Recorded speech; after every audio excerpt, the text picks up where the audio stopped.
ஆண்டவராகிய இயேசு கிறிஸ்துவின் விலையேறப்பட்ட நாமத்தினாலே ஆண்டவர்களுக்கு கொடுத்ததான ஏஜே பவர் மினிஸ்ட்ரி சார்பிலே அன்பின் நல்வாழ்த்துக்களை தெரிவித்துக் கொள்கிறேன். எனக்கு அருமையானவர்களே, இன்றைக்கும் கர்த்தர் கொடுத்த வார்த்தையை நாம் தியானிக்கப் போகிறோம்.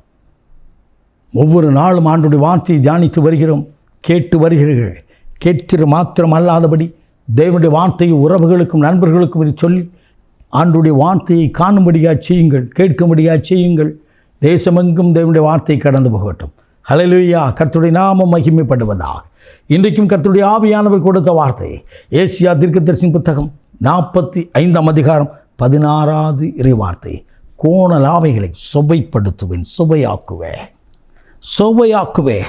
குருடரை அவர்கள் அறியாத வழிகளை நடத்தி அவர்கள் தெரியாத பாதைகளை அழைத்து கொண்டு அவர்களுக்கு முன்பதாக இருளை வெளிச்சமாகவும் கோணலை சுவையாக்கவும் மாற்றுவேன்.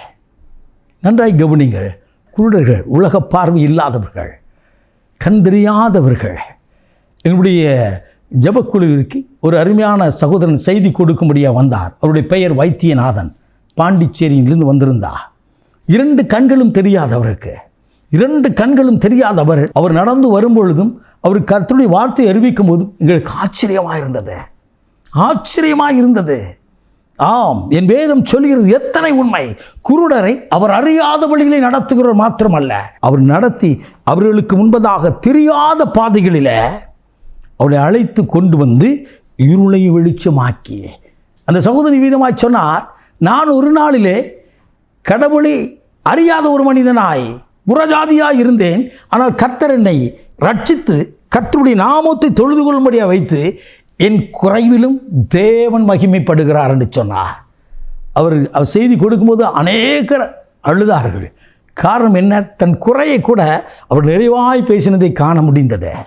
ஆம், எனக்கு அருமையானவர்களே, ஏசியா தீர்க்கதரிசியின் புத்தகம் 45ஆம் அதிகாரத்தில் வாசிக்கிறோம், நான் உனக்கு முன்னே சென்று கோணலாவை சுவைப்படுத்துவேன். அப்படியானால் எனக்கும் உங்களுக்கு முன்னதாக தெய்வம் வர வேண்டும், என்னை உண்டாக்கின ஆண்டவர் வர வேண்டும். மோசேக்கு முன்னதாய் மேகஸ்தம்பமாய் அக்கினிஸ்தமாய் சென்றவர், எனக்கும் உங்களுக்கு முன்னதாய் ஆண்டவர் உயிரோடு இருந்து அவர் கடந்து போகிறதை நீங்களும் நானும் உணர முடியும். அல்லேலூயா! 3 ஞானிகளுக்கு முன்னதாய் ஆண்டவராய் இயேசு பூமியிலே பிறந்திருக்கும்போது அவரை ஆராதிக்கும்படியாய் கடந்து வந்தபோது நட்சத்திரமாய் விண்மீனாய் வழி நடத்தின தேவன் இன்றைக்கு உயிரோடு இருக்கிறார். ஆண்டவர் உன் குடும்பத்திற்கு முன்னதாகும், உன்னுடைய வேலைக்கு முன்னதாகவும் கடந்து வரும்படியா ஆண்டவர் பாதத்தில் காத்திருந்து ஜெபியுங்கள். கர்த்தர் பெரிய காரியத்தை செய்வார். ஒரு அருமையான ஒரு ஊழியரை குறித்து புத்தகத்தில் வாசித்தேன். அருமையான தேவ மனிதன் ஒரு இடத்திற்கு ஊழியத்திற்கு கடந்து போகும்படியாக வந்தாராம். மாலை வேளை வந்தபோது ஒரு மிகப்பெரிய ஒரு நாய் நின்றதாம். அவள் ஜெபித்து அந்த பாதையில் கடந்து வந்தபோது அந்த நாயானது அவளுக்கு முன்னதாய் கடந்து போனதா. மற்ற நாய்களெல்லாம் இருட்டு பகுதி, அந்த மற்ற நாய்களெல்லாம் இந்த நாயை பார்த்து விட்டு ஓடிவிட்டது என்று சொல்லி அவர் எழுதியிருந்தார். என் தெய்வம் என்னை நடத்த அவர் இறங்கி வந்தார் என்று சொல்லி. ஆம், எனக்கு அருமையானவர்களே, அந்த தேவ மனிதன் இந்த புத்தகத்தில் எழுதினார், கர்த்தர் நம்மை நடத்த எதை கொண்டும் நடத்த முடியும், நீ மாத்திரம் கர்த்தரை நம்ப வேண்டும் என்று எழுதியிருந்தார். ஆம், எனக்கு அருமையானவர்களே, ஆண்டவருக்கு முன்னதாய் நாம் வரும்பொழுது, ஆண்டவருடைய சமூகத்தில் நாம் நிற்கும் பொழுது, நமக்கு தெரியாத வழியாக இருந்தாலும், நமக்கு முன்னதாய் கோணலான பாதைகளாக இருந்தாலும் அதை சீராக்கி நடத்த தேவனால் முடியும். அடைக்கப்பட்ட வாசல்களையும் திறக்க அவரால் முடியும். சுமந்த சமுத்திரத்தை திறந்தவர், யோர்தானை யோசுவாவுக்காய் திறந்தவர் இன்றைக்கு உயிரோடு இருக்கிறார். இந்த தேவனுக்கு முன்னதாய் நின்று, ஆண்டவரே என் வாழ்க்கையில் இருக்கிற கோணலான எல்லா பகுதியும் சுவைப்படுத்தும் என்று சொல்லி அர்ப்பணித்து ஜெபித்து பாருங்கள். எல்லா பகுதியிலும் சீராக்கி செம்மையாக்கி நடத்தி இன்றைக்கு ஆசீர்வாதத்துக்குள் நடத்துவதை நீங்கள் காணப்போகிறீர்கள். நாம் ஜெபிப்போமா?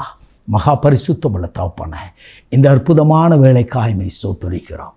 இன்றைக்கும் பாரத்தோடு கண்ணீரோடு வேதனையோடு என் வாழ்க்கையில் கோணலான பகுதிகளாக இருக்கிறன்னு சொல்லி கதறி கண்ணீரோடு இருக்கிற பிள்ளைகள் வாழ்க்கையில் சுவைப்படுத்தி ஆசீர்வதியும், சீராக்கிய ஆசீர்வதியும், கையின் பியாசங்களை வாய்க்க பண்ணி ஆசீர்வதியும். இயேசு கிறிஸ்துவின் வெளியேறப்பட்ட நாமத்தில் ஜெபிக்கிறோம் ஜீவனுள்ள நல்ல பிதாவே. ஆமேன். God bless you.